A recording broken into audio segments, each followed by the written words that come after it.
ओम शांति। आज की मुरली का सार।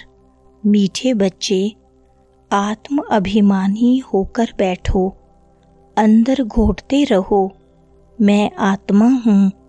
देही अभिमानी बनो, सच्चा चार्ट रखो तो समझदार बनते जाएंगे, बहुत फ़ायदा होगा। प्रश्न है, बेहद के नाटक को समझने वाले बच्चे किस एक ला को अच्छी रीति समझते हैं?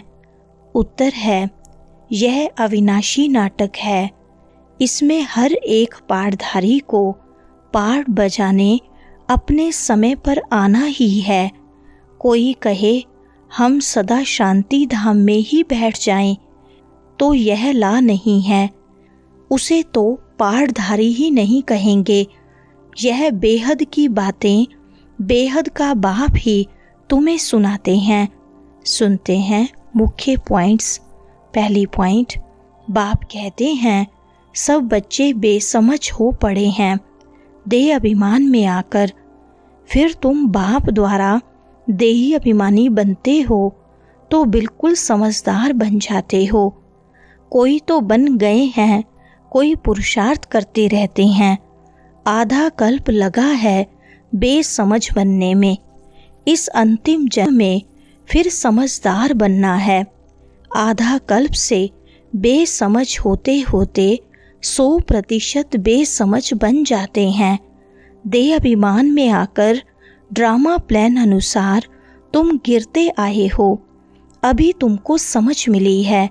अब पुरुषार्थ बहुत करना है, क्योंकि बच्चों में दैवी गुण भी चाहिए। दूसरी पॉइंट, बच्चे जानते हैं हम सर्वगुण संपन्न 16 कला संपूर्ण थे, फिर इस समय निर्गुण बन पड़े हैं। कोई में गुण नहीं रहा है।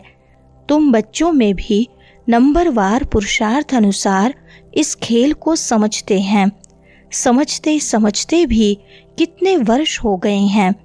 फिर भी जो नए हैं वह अच्छे समझदार बनते जाते हैं। औरों को भी बनाने का पुरुषार्थ करते हैं। कोई ने तो बिल्कुल नहीं समझा है। बेसमझ के बेसमझ ही हैं। बाप आए ही हैं समझदार बनाने। बच्चे समझते हैं माया के कारण हम बेसमझ बने हैं। हम पूज्य थे तो समझदार थे, फिर हम ही पुजारी बन बेसमझ बने हैं। तीसरी पॉइंट, आदि सनातन देवी देवता धर्म प्राय लोप हो गया है। इनका दुनिया में किसको पता नहीं है। यह लक्ष्मी नारायण कितने समझदार थे, राज्य करते थे। बाप कहते हैं तत् तुम भी अपने लिए ऐसे समझो। यह बहुत बहुत समझने की बातें हैं। सिवाय बाप के कोई समझा न सके। अभी महसूस होता है बाप ही ऊंच ते ऊंच समझदार ते समझदार होगा ना। एक तो ज्ञान का सागर भी है, सर्व का सद्गति दाता भी है, पतित पावन भी है। एक की महिमा है। इतना ऊंच ते ऊंच बाप आकर बच्चे बच्चे कह कैसे अच्छी रीति समझाते हैं। चौथी पॉइंट, बाप एक ही दवाई देते हैं। कहते हैं योग से तुम भविष्य 21 जन्म निरोगी बन जाएंगे। तुम्हारे सब रोग दुख खत्म हो जाएंगे। तुम मुक्ति धाम में चले जाएंगे। अविनाशी सर्जन के पास एक ही दवाई है, एक ही इंजेक्शन आत्मा को आए लगाते हैं। ऐसे नहीं कोई मनुष्य बैरिस्ट्री भी करेंगे, इंजीनियरिंग भी करेंगे, नहीं, हर एक आदमी अपने धंधे में ही लग जाते हैं।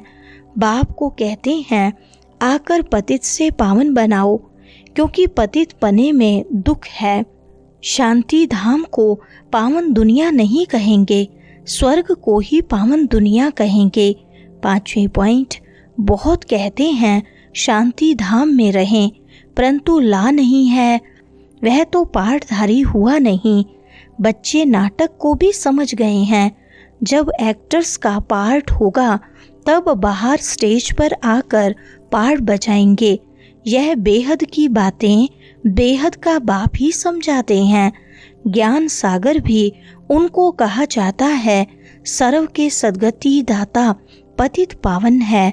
सर्व को पावन बनाने वाले तत्व नहीं हो सकते। पानी आदि सब तत्व हैं, वह कैसे सद्गति करेंगे? आत्मा ही पार्ट बजाती है। हठ योग का भी पार्ट आत्मा बजाती है। यह बातें भी जो समझदार हैं वही समझ सकते हैं। छठी पॉइंट, सभी कहते हैं याद में रहना बड़ा मुश्किल है। हम जितना चाहते हैं याद में रह नहीं सकते हैं। कोई सच्चाई से अगर चार्ट लिखे तो बहुत फायदा हो सकता है। बाप बच्चों को यह ज्ञान देते हैं कि मन मना भव, तुम अर्थ सहित कहते हो। तुम्हें बाप हर बात यथार्थ रीति अर्थ सहित समझाते हैं। बाप से बच्चे कई प्रकार के प्रश्न पूछते हैं।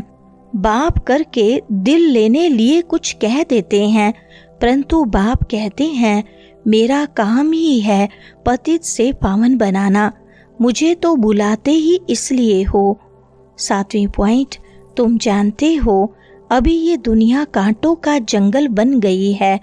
यह लक्ष्मी नारायण तो फूल है ना, उन्हों के आगे कांटे जाकर कहते हैं आप सर्वगुण संपन्न, हम पापी कपटी हैं। सबसे बड़ा कांटा है काम विकार का।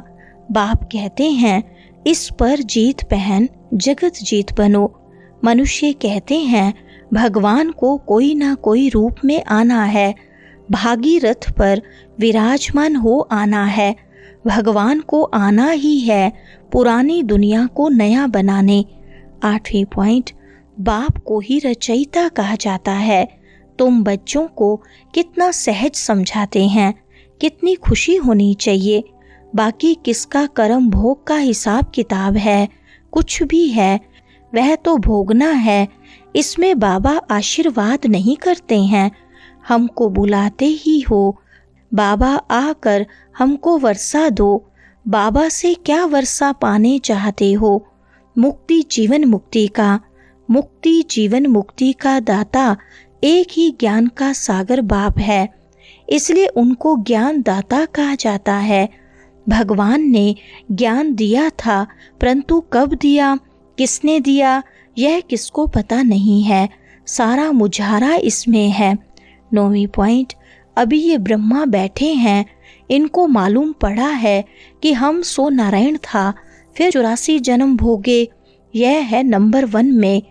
बाबा बतलाते हैं मेरी तो आँख ही खुल गई। तुम भी कहेंगे हमारी तो आँखें ही खुल गई, तीसरा नेत्र तो खुलता है ना।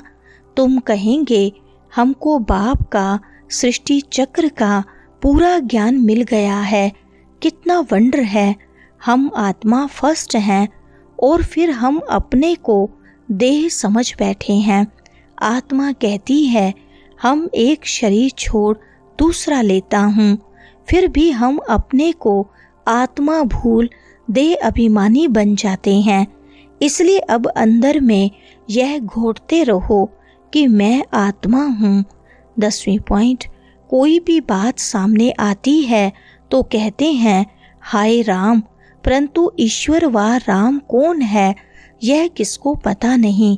तुमको सिद्ध करना है ज्ञान का सागर पतित पावन सर्व का सद्गति दाता त्रिमूर्ति परम पिता परमात्मा शिव है। ब्रह्मा विष्णु शंकर तीनों का जन्म इकट्ठा है। सिर्फ शिव जयंती नहीं है, परंतु त्रिमूर्ति शिव जयंती है। जरूर जब शिव की जयंती होगी तो ब्रह्मा की भी जयंती होगी। शिव की जयंती मनाते हैं, परंतु ब्रह्मा ने क्या किया? लौकिक, पारलौकिक और यह है अलौकिक बाप, यह है प्रजापिता ब्रह्मा। 11वीं पॉइंट, अभी तुम जानते हो बाप आते ही हैं सबकी जोत जगाने। तुम यह बत्तियां आदि जगाएंगे तो समझेंगे इनका कोई बड़ा दिन है। अब तुम जगाते हो अर्थ सहित, वो लोग थोड़े समझेंगे। तुम्हारे भाषण से पूरा समझ नहीं सकते। अभी सारे विश्व पर रावण का राज्य है। यहाँ तो मनुष्य कितने दुखी हैं। रिद्धि सिद्धि वाले भी बहुत तंग करते हैं, बहुत दुख देते हैं। बाबा कहते हैं इन बातों से तुम्हारा कोई कनेक्शन नहीं। बाप तो सीधी बात बताते हैं, बच्चे तुम मुझे याद करो तो तुम पावन बन जाएंगे। वरदान है प्रैक्टिकल जीवन द्वारा परमात्मा ज्ञान का प्रूफ देने वाले धर्म युद्ध में विजयी भव। विस्तार है अभी धर्म युद्ध की स्टेज पर आना है। उस धर्म युद्ध में विजयी बनने का साधन है आपकी प्रैक्टिकल जीवन, क्योंकि परमात्मा ज्ञान का प्रूफ ही प्रैक्टिकल जीवन है।